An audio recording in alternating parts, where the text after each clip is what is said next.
नमस्कार विद्यार्थी मित्रांनो, द कायजन पोलीस भरती पीओके सिरीज मध्ये आपलं स्वागत आहे. आज या ठिकाणी आपण आधुनिक इतिहास या विषयावर आपण प्रश्न क्रमांक 1 ते 10 अशा या ठिकाणी संपूर्ण स्पष्टीकरणासह या ठिकाणी घेणार आहोत. तर ऑलरेडी आपण 1 ते 10 पर्यंत प्रश्न या ठिकाणी संपूर्ण स्पष्टीकरणासह चॅनेलला अपलोड केलेले आहेत. आणि हे जे प्रश्न आहेत या ठिकाणी नेहमी रिपीट होणारे प्रश्न, महत्वाचे प्रश्न या ठिकाणी आहेत. आणि पूर्णतः हे तुमचे पीओके आहेत, म्हणजे जुने प्रश्न या ठिकाणी आहेत. जुने प्रश्नाच्या ठिकाणी चांगल्या प्रकारे आपलं अनालिसिस, त्या प्रकारचे चांगले रिव्हिजन या ठिकाणी असणे गरजेचे आहे. कारण तेच रिपीट बऱ्यापैकी किंवा त्याचा आसपासचा डाटा या ठिकाणी आपल्याला काही ठिकाणी एक्झाम मध्ये आलेला या ठिकाणी पाहायला मिळतो. त्यामुळे जास्तीचे न करता या ठिकाणी पीआयक्यू बेस या ठिकाणी आपण चांगले करणे गरजेचे आहे, लक्षात घ्या या ठिकाणी. तर चला या ठिकाणी पहिला प्रश्न बघू. या ठिकाणी आपण प्रश्न क्रमांक 11 बघा. तर लोकमान्य टिळकांनी पुरस्कृत केलेल्या चतुसूत्री कार्यक्रमामध्ये प्रामुख्याने स्वराज्य, राष्ट्रीय शिक्षण, स्वदेशी आणि डॅडॅश 4 बाबीचा समावेश होता, लक्षात घ्या. या ठिकाणी दिलाय बहिष्कार, दिलाय सत्याग्रह, कायदेभंग आणि असहकार दिलेला आहे. हे तुमच्या ठिकाणी बेसिकची जे बुक आहेत, त्या बेसिकच्या बुक मध्ये या ठिकाणी तुम्हाला प्रश्न विचारले जातात, लक्षात घ्या. या ठिकाणी तर या ठिकाणी कुठला असेल तुमच्या ठिकाणी, तर बहिष्कार या ठिकाणी करेक्ट उत्तर आहे. तर पुढे बघा.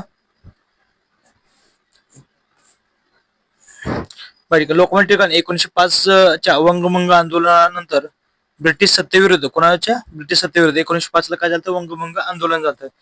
त्याच्यानंतर त्यांनी काय केला, चतुसूत्री कार्यक्रम या ठिकाणी मांडला. त्यामध्ये 4 प्रकारचे होते, लक्षात. 4 प्रकारचे असल्यामुळे चतुसूत्री असं म्हटलं जातं.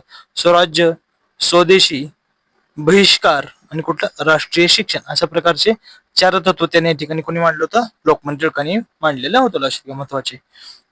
अशा प्रकारे 4 सूत्रे, त्याच्यावरती तुम्हाला ठिकाणी प्रश्न आलेला होता, लक्षात घ्या. मग तुमचं करेक्ट उत्तर कुठलं राहील या ठिकाणी, तर 4 चतुसूत्री कार्यक्रम मध्ये 3 दिलेले आहेत. तर या ठिकाणी बहिष्कार हे तुमचं करेक्ट उत्तर या ठिकाणी राहील, लक्षात घ्या. या ठिकाणी 1 नंबर उत्तर करेक्ट असेल. नेक्स्ट बघू शकता, भारताचा प्रजासत्ताक दिन कोणता आहे, लक्षात घ्या. प्रजासत्ताक दिन कुठला असतो, 26 जानेवारी 1950 या ठिकाणी तुमचा प्रजासत्ताक दिन असतो, लक्षात घ्या. दिनविशेष सुद्धा या ठिकाणी तुमचे तोंडपाठ असणे गरजेचे आहे.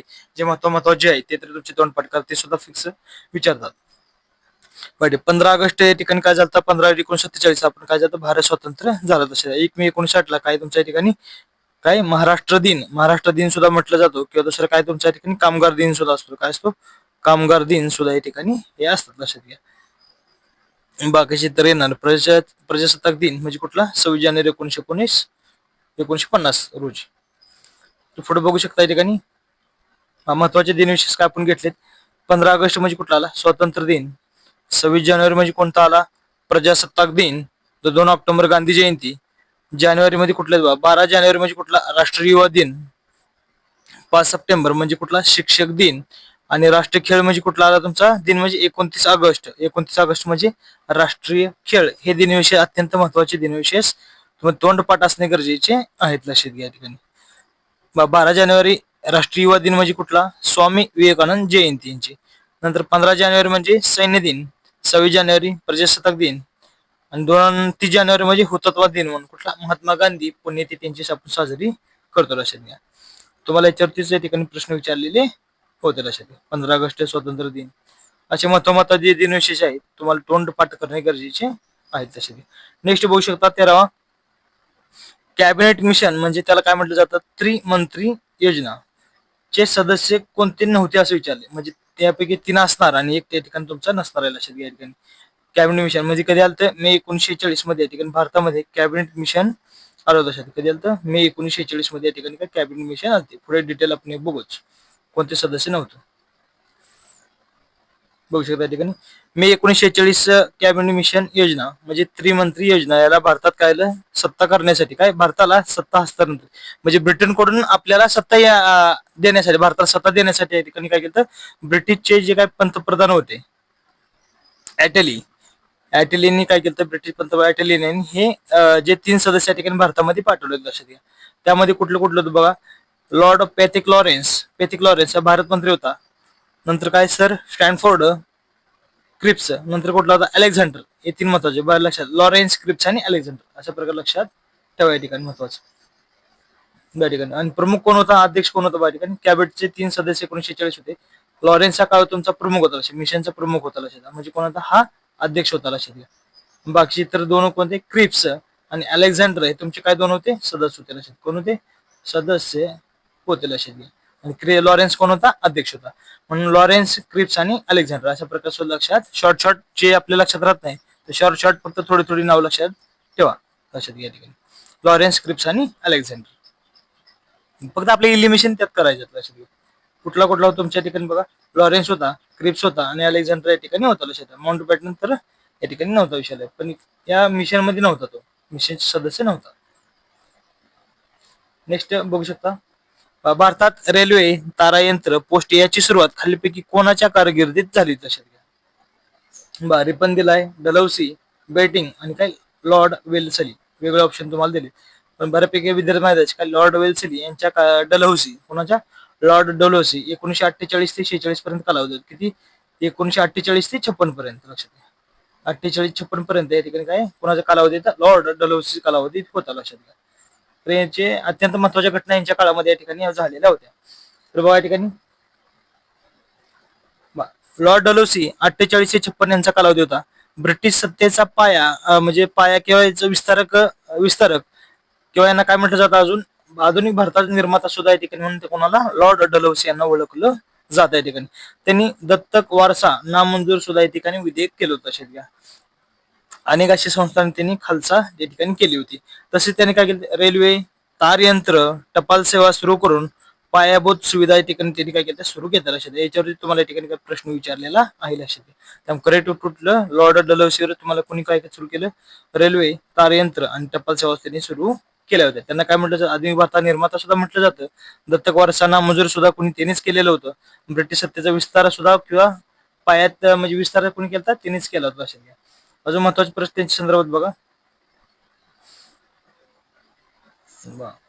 भारतात सर्वात तरुण गव्हर्नर सुद्धा होता. कोण भारतात तरुण गव्हर्नर कोण होता? डलहौसी होता. नंतर त्यांनी संस्थाने खालसा केली. लक्षात घ्या. वारस नसलेली संस्थाने खालसा म्हणजे ज्याला वारस नाहीत ते संस्थान काय ब्रिटिश राज्यात विलीन करून गेले. आणि खालचं झालेले संस्थान कुठलं होतं? सातारा हे पहिले संस्थान होतं. लक्षात घ्या. किती झालं? 1848 ला पहिले संस्थान त्यांनी खालचं केलं होतं. कुठलं? सातारा येथे 1848 ला. नेक्स्ट अजून बघू शकता. त्यांनी आधुनिक भारताचे जनक असं त्यांना म्हटलं जातं. कोणाला? डलहौसी यांना आधुनिक भारताचे जनक सुद्धा असं म्हटलं जातं त्यांना. त्यांनी रेल्वे 1853 रोजी मुंबई ते ठाणे या ठिकाणी रेल्वे सुरू केली होती. ती किती किलोमीटरची होती? 34 किलोमीटरची या ठिकाणी काय रेल्वे होती. लक्षात घ्या. मुंबई ते ठाणे या ठिकाणी पहिली रेल्वे त्यांनी सुरू केली होती. नंतर तारयंत्र सुद्धा कलकत्ता ते आग्रा या ठिकाणी त्यांनी काय केलं? टाकलं. लक्षात घ्या. टपाल सेवा 1854 ला त्यांनी कोणी सुरू केली? तर ते डलहौसी यांनी त्या ठिकाणी ते सुरू केले होते. आधुनिक अजून बघा त्यांच्या संदर्भात ऊडचा खलिता सुद्धा त्यांच्या संदर्भात 1854 ला विशेष शिक्षणासाठी होता. सार्वजनिक बांधकाम खाते सुरुवात कोणाच्या झाली? डलहौसीच्याच काळामध्ये झाली होती. लक्षात घ्या. आणि प्राथमिक शिक्षण विद्यापीठा प्राथमिक शिक्षण पासून ते विद्यापीठापर्यंत आधुनिक शिक्षणाची पायाभरणी कोणी केली होती या ठिकाणी? तर डलहौसी यांनी केली. लक्षात घ्या. महत्वाचा ऊडचा खलिता नंतर पीडब्ल्यूडी म्हणजेच या ठिकाणी सार्वजनिक बांधकाम खाते अत्यंत दोन्ही सुद्धा खाते महत्वाचे आहेत. लक्षात घ्या. तुमच्या ठिकाणी कुठले येईल? पोस्ट तार खात्याची रेल्वे पोस्ट तार खाते कोणी सुरू केली या ठिकाणी? डलहौसीने सुरू केलेलं. करेक्ट उत्तर तुमचं राहिले ठिकाणी. नेक्स्ट मुळशी येथे शेतकऱ्याच्या सत्याग्रहाचे नेतृत्व. मुळशी म्हणजे कुठं? पुणे या ठिकाणी येईल. शेतकऱ्याच्या सत्याग्रहाचे नेतृत्व या ठिकाणी कुणी केले? लक्षात घ्या. तर कुणी केलं? तर सेनापती बापट यांनी ठिकाणी केलं. लक्षात घ्या. कधी होता ते पुढे बघू डिटेल. मुळशी सत्याग्रहाचे या ठिकाणी 1921 ते 24 म्हणजे ते 3 वर्ष कालावधी या ठिकाणी काय होता? मुळशी सत्याग्रह होता. प्रामुख्याने कोण होतं? पांडुरंग महादेव बापट. कोण होते? पांडुरंग महादेव बापट. त्यांना काय म्हणत? सेनापती बापट असं ठिकाणी म्हणत होते, कारण ते काय करत? नेतृत्व करत होते म्हणून त्याला सेनापती असं म्हणत. आणि विनायक महादेव भुसकुटे त्यांनी काय केलं? तर टाटा कंपनीच्या धरण प्रकल्पासाठी या ठिकाणी जमिनी बळकावल्या जाणार होत्या. त्यामुळे त्यांच्या ठिकाणी काय होते? 52 गावाखालील शेतकऱ्याच्या ठिकाणी हक्कासाठी लढा त्यांनी कोण दिलता? सेनापती बापट यांनी दिलता. लक्षात घ्या. म्हणून ज्यामध्ये त्यांनी हक्काला लढा उभारला होता म्हणून सेनापती बापट यांनी महत्वपूर्ण भूमिका या ठिकाणी कोणी बजावली होती? या ठिकाणी सेनापती बापट यांनी या ठिकाणी ती बजावली होती. लक्षात घ्या. याचे नेतृत्व कोणी केलं? सेनापती पांडुरंग महादेव बापट असं सुद्धा कधी कधी तुम्हाला देतील, किंवा सेनापती बापट असं सुद्धा या ठिकाणी नाव तुम्हाला त्यावेळेस देतील. लक्षात घ्या. आणि याच्यावर तुम्हाला या ठिकाणी काय प्रश्न विचारलेला होता? लक्षात घ्या. ठिकाणी सत्याग्रह नेतृत्व कोणी केलं होतं? सेनापती बापट. हे 1 नंबर करेक्ट उत्तर तुमच्या या ठिकाणी राहील. आणि याच्यातली अत्यंत महत्वाची अजून बघा या ठिकाणी बघा. त्यांच्या लढ्यातील धडाकेबाज नेतृत्वामुळेच बापटांना सेनापती ही पदवी देण्यात आली लक्षात घ्या. कुठल्या या लढ्यातील म्हणजे मुळशी सत्याग्रहाच्या लढ्यातीलच त्या नेतृत्वामुळे त्यांना सेनापती ही पदवी देण्यात आलेली होती लक्षात घ्या. सर्वात महत्वाची व्यक्ती म्हणजे कोणते आहेत, तात्यासाहेब करंदीकर हे अत्यंत महत्वाची व्यक्ती याच्यामध्ये सुद्धा आहेत. शंकरराव देव किंवा शिवराम परांजपे हे आहेत, परंतु मुख्य नेतृत्व सेनापती बापट यांच्याकडेच या ठिकाणी होते लक्षात घ्या. या ठिकाणी महत्वाचं व्यक्ती कारण यापैकी सदस्य कोणतं नव्हतं असं जर प्रश्न आला तर तुमच्या ठिकाणी ते सुद्धा कव्हर या ठिकाणी होऊन जाईल. कालावधी लक्षात ठेवा किती, 21 ते 24 3 वर्ष या ठिकाणी कालावधी होता. नेक्स्ट, मराठवाडा प्रदेश भारतात काय विचारलाय ते, भारतात केव्हा विलीन झाला असे विचारला. भारतात केव्हा झालाय, महाराष्ट्रात नाही विचारला असेल, कारण महाराष्ट्राची तारीख वेगळी आणि भारतात विलीन झालेली तारीख या ठिकाणी काय वेगळी लक्षात घ्या. बघू शकता, तर मराठवाडा हा प्रदेश भारतात केव्हा विलीन झाला तर या ठिकाणी पहिला हैदराबादच्या निजामाच्या अधिपत्याखाली कुठला होता, मराठवाडा विभाग आपला होता लक्षात घ्या, मराठी भाग. तर 17 सप्टेंबर रोजी या ठिकाणी ऑपरेशन पोलो केलं होतं लक्षात घ्या. 17 सप्टेंबर रोज केलं. तारीख येते काय दिली लक्षात घ्या, सेम दिले, पण साल महत्वाचा. 1948 ला घटना झाली, 1950 ला झालेली नव्हती लक्षात घ्या, 49 ला बी नव्हती, 48 ला या ठिकाणी झाली होती. पुढे डिटेल बघा. 1947 नंतर सरदार वल्लभभाई पटेल यांच्या पुढाकाराने जे काही वेगळी संस्थान होते लक्षात घ्या, म्हणजे जम्मू काश्मीर होतं, जुनागड होतं, नंतर कुठला हैदराबाद पोलीस ऍक्शन कारवाई कधी झाली, 1948 ला झाली लक्षात. ह्याच्यावर तुम्हाला या ठिकाणी प्रश्न त्यांनी विचारलेला आहे लक्षात घ्या. बाय हैदराबाद काय झालं, ऑपरेशन पोलो या ठिकाणी केलं. हैदराबादला कुठे केलं, ऑपरेशन पोलो या ठिकाणी केलं होतं. सप्टेंबर 1948 मध्ये या ठिकाणी काय झालं, तुमचं ऑपरेशन पोलो झालं लक्षात घ्या. याच्यावरती तुम्हाला या ठिकाणी काय प्रश्न विचारला लक्षात घ्या. तारीख सुद्धा बघू शकता तुम्ही. हैदराबाद कधी झालं, मुक्ती संग्राम 17 सप्टेंबर 1948 रोजी या ठिकाणी मराठवाडा निजामाच्या राजवटीतून मुक्त होऊन भारतात विलीन. कुठे झाला, भारतात विलीन झाला लक्षात घ्या. भारतात विलीन झाला होता. महत्वाची तारीख किती, 17 सप्टेंबर 1948 महत्वाची तारीख आहे तुमच्यासाठी. तर मराठवाडा प्रदेशाचा महाराष्ट्रात समावेश कधी करण्यात आला बघा, कधी 1 नोव्हेंबर 1956 रोजी महाराष्ट्रामध्ये या ठिकाणी काय समावेश करण्यात आला. त्यामुळे नंतर 1 मे 1960 रोजी मराठी भाषिकाची स्वतंत्र राज्य निर्माण झाले होते, ते आपल्याला माहितीच आहे. पण या ठिकाणी विचारला प्रश्न त्यांनी काय, भारतात केव्हा विलीन झाला होता, 17 सप्टेंबर 1948 ला या ठिकाणी तारीख महत्वाची तुमच्या लक्षात घ्या. कुठली, भारतात केव्हा विलीन झाला होता असा ते प्रश्न तुम्हाला विचारलेला. 17 सप्टेंबर 1950 नसून किती, 1948 या ठिकाणी आहे. 17 सप्टेंबर 1948 करेक्ट उत्तर तुमच्या ठिकाणी राहिले असेल. इतर 3 राज्य सुद्धा असं विलीकरण करून केलेलं असेल, काय विलीकरण केलेलं आहे. महत्वाचा शब्द या ठिकाणी तुमचा आहे, भारतात नंतर समाविष्ट झालेली. त्यातलं पहिले झालं जम्मू काश्मीर झालं ऑक्टोबर, कधी झालं, ऑक्टोबर 1947 झालं. कधी झालं, 26 ऑक्टोबर 1947 ला या ठिकाणी झालं, लक्षात घ्या. त्यानंतर जुनागड फेब्रुवारी 1948 ला झालं. कधी झालं, फेब्रुवारी 1948 ला झालं लक्षात. फेब्रुवारी 1948 ला. जुनागड हा कुठे येतो, गुजरात मध्ये येते लक्षात घ्या. नंतर हैदराबाद त्यामध्ये फेब्रुवारी मध्ये झालं लक्षात घ्या. म्हणजे ह्याच्यामध्ये काय 48 मध्ये झालं, पण या ठिकाणी हे फेब्रुवारी मध्ये झालं जुनागडचं. आणि सप्टेंबर मध्ये कुठलं झालं तर हैदराबाद हे ऑपरेशन पोलो या ठिकाणी म्हणजे हैदराबाद भारतामध्ये समावेश करून घेतलेलं होतं लक्षात घ्या. तारीख सेम आहे लक्षात ठेवा. पाहिजे चुकी जोडी या ठिकाणी हा प्रश्न तुम्हाला डबल या ठिकाणी पहिला जे आपण 1 ते 10 मध्ये घेतले त्यात सुद्धा या ठिकाणी तुम्हाला हे डबल प्रश्न या ठिकाणी पाहायला मिळेल. फक्त काही ऑप्शन त्यांनी चेंज केलेले आहेत या ठिकाणी.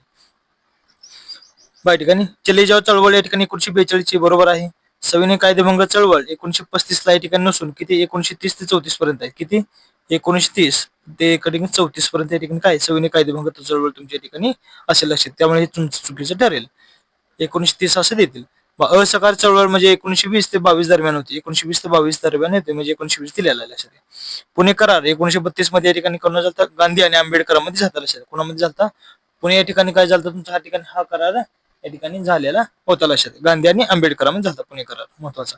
तुमचा बी ऑप्शन या ठिकाणी करेक्ट असेल लक्षात. सविनय कायदेभंग कधी झालं, आंदोलन झालं, मीठ सत्याग्रह सुद्धा त्याला म्हटलं जातं, 1930 ला झालं होतं. त्याच्यावर तुम्हाला प्रश्न या ठिकाणी विचारला होता. भारत छोडो त्यालाच काय म्हटलं, चले जाव असं सुद्धा म्हटलं जातं लक्षात घ्या. कधी जातं 1942 ला गांधीजींनी करो या मरो नारा दिलता या ठिकाणी, हे सुद्धा महत्वाचं आहे. नेक्स्ट जे आपल्या प्रश्न विचारला बा 1920 ला या ठिकाणी काय झालं, असहकार चळवळ महत्वाचं. काय असहकार चळवळ 1920 दरम्यान या ठिकाणी चौरी चौरा या ठिकाणी म्हणजे उत्तर प्रदेश या ठिकाणी हे झाले लक्षात घ्या महत्वाचं. स्वतंत्र भारताचे पहिले गृहमंत्री कोण होते बघा, पहिले गृहमंत्री कोण होते? सरदार वल्लभभाई पटेल. त्यांनी या ठिकाणी काय आपण आताच पाहिलं ते विलिनीकरणासंदर्भात या ठिकाणी काय केलं, त्यांनी वेगवेगळे राज्य या ठिकाणी काय समाविष्ट करून सुद्धा घेतलेली होते लक्षात घ्या. इतर राज्य इतर व्यक्तीबद्दल सुद्धा आपण या ठिकाणी काय माहिती बघू. राजगोपालचारी आपल्याला ऑप्शन मध्ये दिलं, पण चक्रवर्ती राजगोपालचारी त्यांना राजाजी सुद्धा म्हणत होते. त्यांना पहिले भारतीय गव्हर्नर जनरल होते कोण? स्वतंत्र भारताचे पहिले भारतीय गव्हर्नर जनरल होते. याच्यावर सुद्धा तुम्हाला या ठिकाणी प्रश्न विचारलेला आहे लक्षात घ्या, बऱ्याच वेळा विचारलेला आहे प्रश्न या ठिकाणी. मग ऑप्शनचा सुद्धा ते या ठिकाणी काय करणं, चांगल्या प्रकारे अभ्यास करणे गरजेचं आहे. नेक्स्ट बघू शकता या ठिकाणी महत्वाची व्यक्ती कोण आहेत? गोपाळकृष्ण गोखले लक्षात घ्या. कोण आहेत? गोपाळकृष्ण गोखले. यांचा जन्म कुठे झाला होता? रत्नागिरी महाराष्ट्र या ठिकाणी झाला होता. रत्नागिरी महाराष्ट्र या ठिकाणी झाला. ते मवळवादी होते लक्षात. कसले ते? मवळवादी होते. त्यांचे राजकीय गुरु कोण आहेत? त्यांचे न्यायमूर्ती महादेव गोविंद रानडे. राजकीय गुरु कोण आहेत यांचे? महादेव गोविंद रानडे लक्षात ठेवा, महत्वाचं व्यक्ती. नंतर त्यांनी भारत सेवक समाज, त्यालाच काय म्हटलं जातं लक्षात घ्या, सर्वंट ऑफ इंडिया सोसायटी, असं त्यांनी 1905 साली या ठिकाणी काय भारत सेवक समाजाची स्थापना कोणी केली? गोपाळकृष्ण गोखले यांनी या ठिकाणी केली लक्षात घ्या. आणि काँग्रेसचे त्याच वर्षी काँग्रेसचे अध्यक्षपद 1905 चे अध्यक्षपद वाराणसी अधिवेशनाचे अध्यक्षपद त्यांनी भूषवलेले होते. कोणी भूषवले होते? गोपाळकृष्ण गोखले यांनी या ठिकाणी अधिवेशन भूषवलेले होते लक्षात घ्या. प्राथमिक शिक्षण मोफत व सक्तीचे असावे सुद्धा त्यांचं या ठिकाणी मत त्यांनी मांडलं लक्षात घ्या, महत्वाचे.